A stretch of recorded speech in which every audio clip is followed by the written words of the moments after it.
Hi, we're Kev and Emma. 18 months ago we started a new adventure and bought a 57-foot narrowboat called Ripple. Why not join us and watch our highs and lows, the renovations and changes we've made, the clever storage that's been created, and find out what it's really like living and working full-time aboard a narrowboat with 2 dogs while exploring the waterways of our beautiful country. Hi. So it's just me on my own today, or at the moment. Kev has had to go, every now and then he has to go to the office to work. So rather than working on the boat, he gets a hire car and he goes back where his office is based. So I'm on the boat on my own.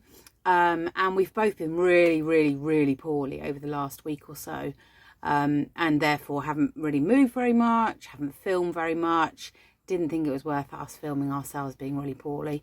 And so we thought actually vlog 5, we would do a tour of the boat, because that's something that we can put something together quite easily.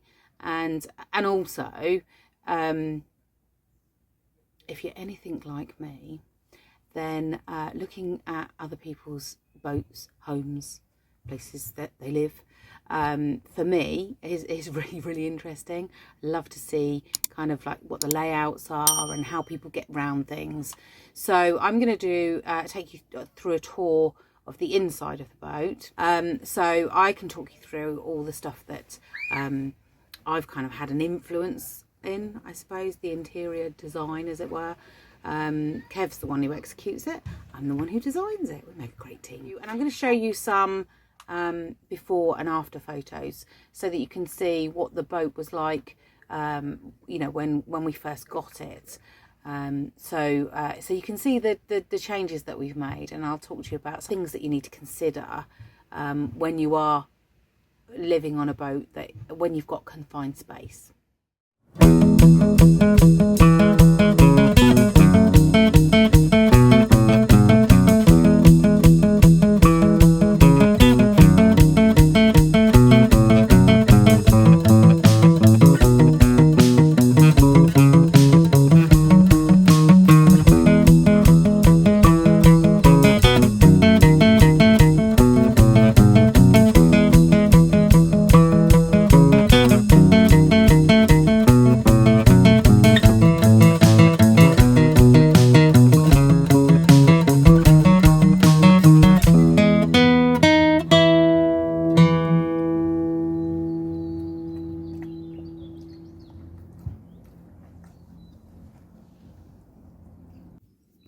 Having the kitchen at the back of the boat is brilliant, because in the summer, when everybody is out on the stern, it's really easy to get drinks and snacks and what have you, and you haven't got anybody kind of traipsing through your bedroom, and you can all be together. So that this layout works really well for us. As you can see, we do have a separate freezer and a separate fridge. When we first moved on the boat, we just had a fridge with a small ice box in it, but I actually quickly realised that actually if we were going to be continually cruising, we really need to be able to kind of bulk buy foods and store it. What that did do was meant that we had to lose some cupboards. So you can see we've got one cupboard and one drawer this side, and one double cupboard under the sink, and a smaller cupboard at the end, which you will have seen from our second vlog. That's the Pepsi Max cupboard, and one drawer. That drawer's not very accessible because obviously, if you can see, the steps are in the way, so you can't actually get to it very easily.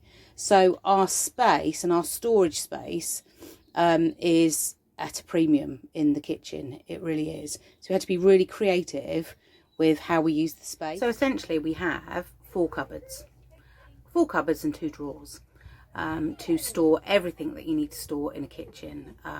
Cleaning products, pots and pans, the plates, bowls, cups, and also any food. So obviously the fridge and the freezer are brilliant because lots of the food will go into those, and that's another way to store them. But we also had another genius idea, just based on the layout of the boat when we got it, actually. Under the gunnels, all the way along the right-hand side of the boat, there was shelving. So this end, I wanted to divide the boat up because your living space is one big space. So this end of the boat, what I said to Kev was, let's make it a kitchen area. So you can see, I got him to put some beading along the edge of the shelves so that nothing would fall out. And then we literally just went to IKEA and bought lots and lots of Kilner jars. And the majority of our stuff that's in that would be in the cupboards, basics, are in the Kilner jars. Then we've got a shelf below that has sort of bread, eggs. The white boxes at the bottom, again, we went with the dimensions of the shelves and just found boxes that fitted, and they hold things like tins, honey, breakfast stuff. You can see Kev bought me a label maker and I labelled them. So we've got, because otherwise he literally would take the lid off of every single box just looking for something. So we've got sweets, we've got breakfast stuff, we've got biscuits and cakes.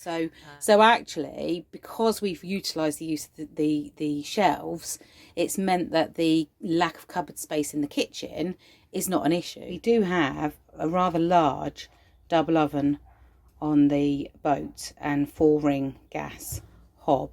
It does us just fine, but we did also invest in an air fryer, because actually during the summer, when we get all of our power from solar, basically we save on gas because we use the air fryer as an oven.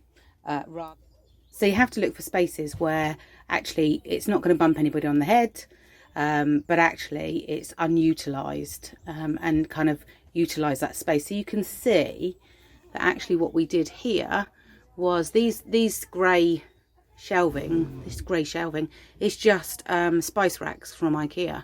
What we realised was we could use them as glass racks. So it takes glasses out of the cupboards and up onto the wall, nice and easy access. And the wine rack at the top was one of those things where I came down one weekend, said to Kev, do you know what, we actually could do with just having them up off the ground, because they're also quite unsteady in the cupboards. So I said to him, can you make something like this? And I kind of explained to him, and bless him, he's pretty good at turning his hand to anything. He made the wine glass holder up the top there, which I think is a bit genius. Again, we use the IKEA. We spent a lot of money in IKEA, to be fair. The whole boat is basically IKEA. But we actually bought 2 spice racks for spices. So again, they don't have to be in the cupboards. And then underneath, you'll see Kev used, I think it was an old curtain pole actually, the ends from the curtain pole, to create a kitchen roll holder. Okay, as we leave the kitchen, we very quickly, because it's a narrowboat, move into the dinette space. So we've got a traditional Pullman's type dinette and the duck hatch as well. Plenty of room for 4 people to sit comfortably, and Kev also works at the dinette as well. One of the things we're going to look at when we go to Crick is replacing our cushions and getting new covers for the dinette, because they're original and they're just a bit grubby.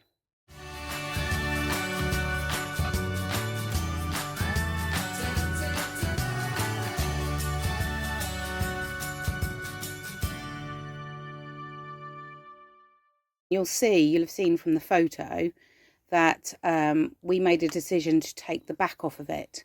So the back part here, we decided that we would take off because it kind of closed the boat off a bit.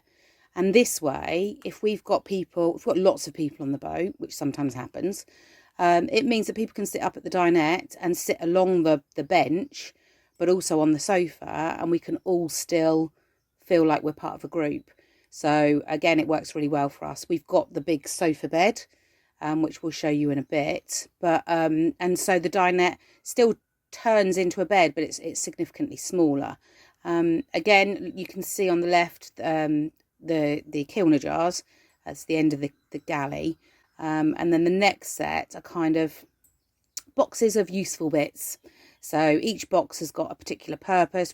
There are a few boxes in there that I've just allocated to Kev, and I don't think that they have a specific purpose. They're just called dumping boxes.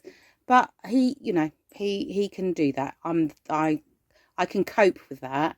In the same way as under this dinette here, under this seat here, is basically it's his shed. It's Kev's dumping ground. I don't go in there. I don't look. Under the other dinette, the other side, the other seat, is our calorifier. So that's what gives us our hot water. I'm just going to address the wire hanging down. This is not the norm.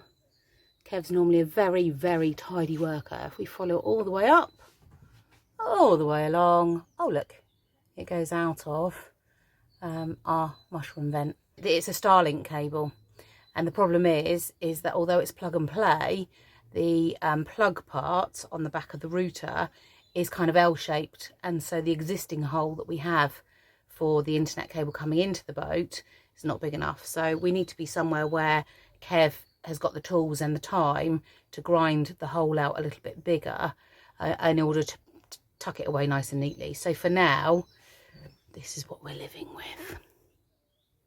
And then beyond the dinette, we have our lounge area. Okay, so again, we've utilised the shelving, just kind of tried to make it feel a bit more loungy. So we've got family photos, books, have a TV. TV is Amazon Fire Stick, and it's on an arm. That means that it swings out. So when we're wanting to watch it, we can move it into position. And then this is the end that keeps us warm. So we've got a Morso Squirrel multi-fuel stove, so we can burn coal and wood on it. And it's positioned right in the middle of the boat. And it feeds radiators. We've got a couple of radiators, one in the bathroom and one in the bedroom. And so actually it kicks out some decent heat. And, you know, we are toasty warm in the winter. As you can see, we've got a 3-seater sofa in the main lounge area on the boat. It's quite a large sofa, and you can fit very comfortably 3 adults on it. It's also dual purpose because it turns into a really cool sofa bed. I'll show you how, because it is the easiest bed to make ever. First, we have to remove the cushions, the back cushions. So we just move those out of the way. Beautifully. That the seat part of the sofa bed just pulls out. It just lifts out onto its own legs. And then really simply, you just, out of the way, dog, pull the back part down. There you have a nice, slightly larger than double sofa bed. The other great thing is that once you lift the seat part out, you have storage.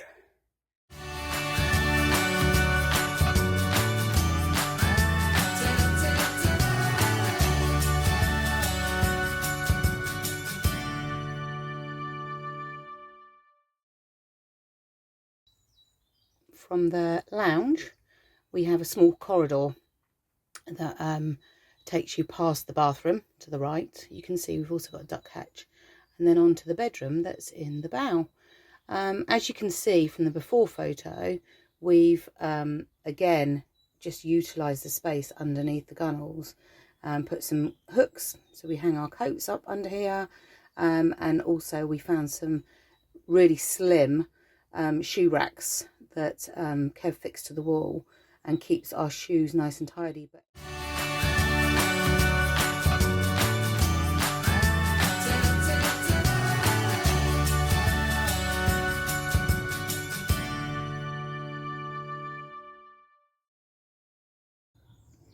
at the end of the corridor, right in the bow, we've got our bedroom. And so we have a king size bed in the bow, and you can see it literally takes up all of the space. But for us it works, because you know what, we wanted a nice big bed. We didn't want to have to make it up each night, and you know, it's super comfortable. We bought a new mattress for it, And as you can see, we've painted it. Controversially, dark colours, but I think they work really well. The bed is pretty high. It comes up to my waist. So Kev has put, we've used the steps that you'd use on the outside of the boat. We've got one either end, and they just kind of help us, well, me, I guess, because I'm the shorty, help us to get up into bed each night.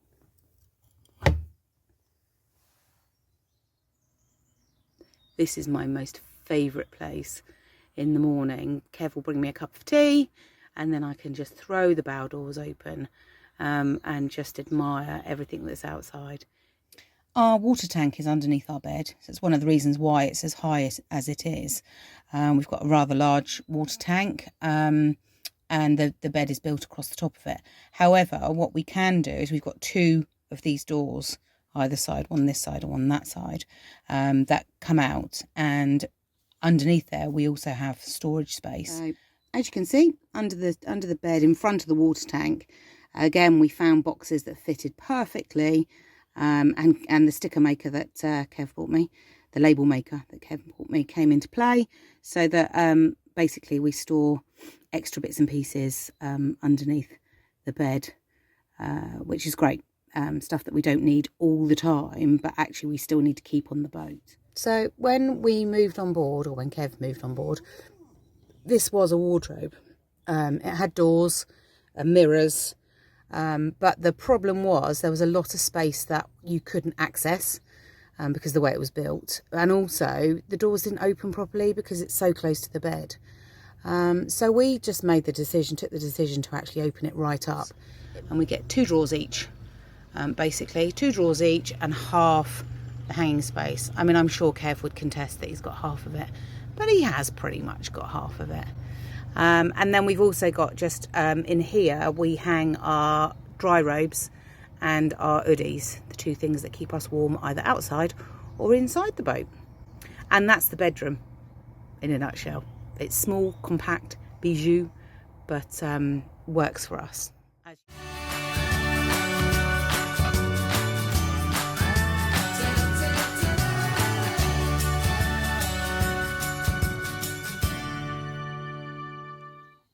As you can see from the original photo, the bathroom has changed considerably. We decided to pull out the old worktop with the sink that was sunk into it, because the mirror against the back was so far away I couldn't actually use it as a mirror, and the worktop was kind of the standard size of a kitchen worktop, so it was really difficult to get close to, and it took up a lot of space.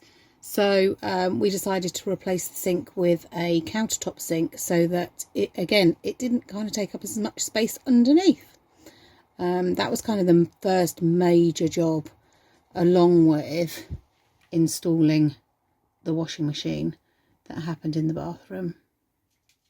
And then we replaced the mirror that was right across the back wall with a mirrored cupboard.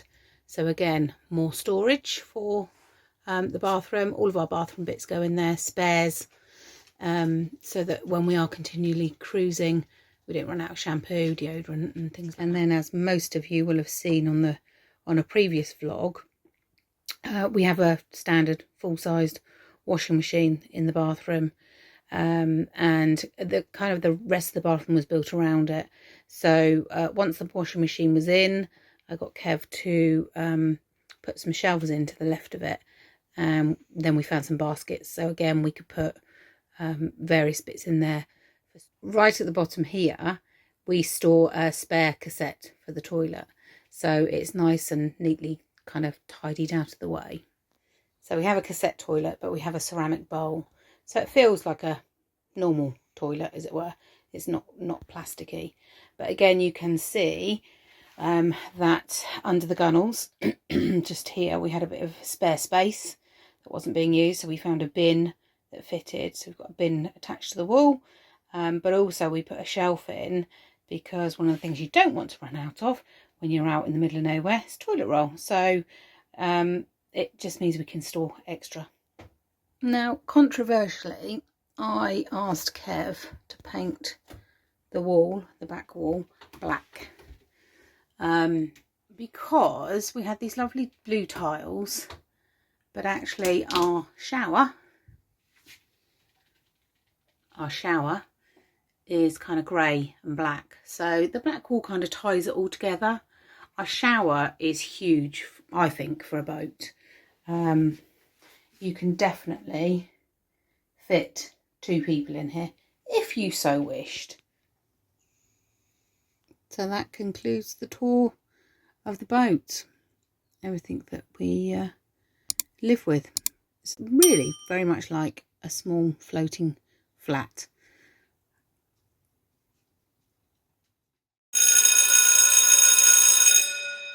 Adults, and it means that you're close to the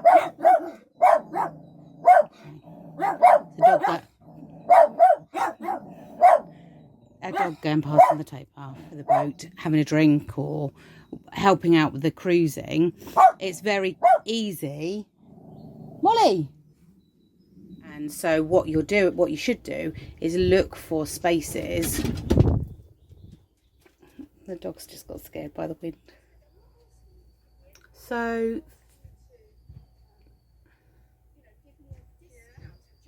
yeah, and it's dual purpose because it turns into a sofa. No, it doesn't turn into a sofa. Of course it doesn't turn into a sofa. It's already a sofa. Down. And there you have a huge, oh my goodness, Alfie, seriously. Right at the bottom here, we store our stairs. Oh, I wish I could talk. Problems again today.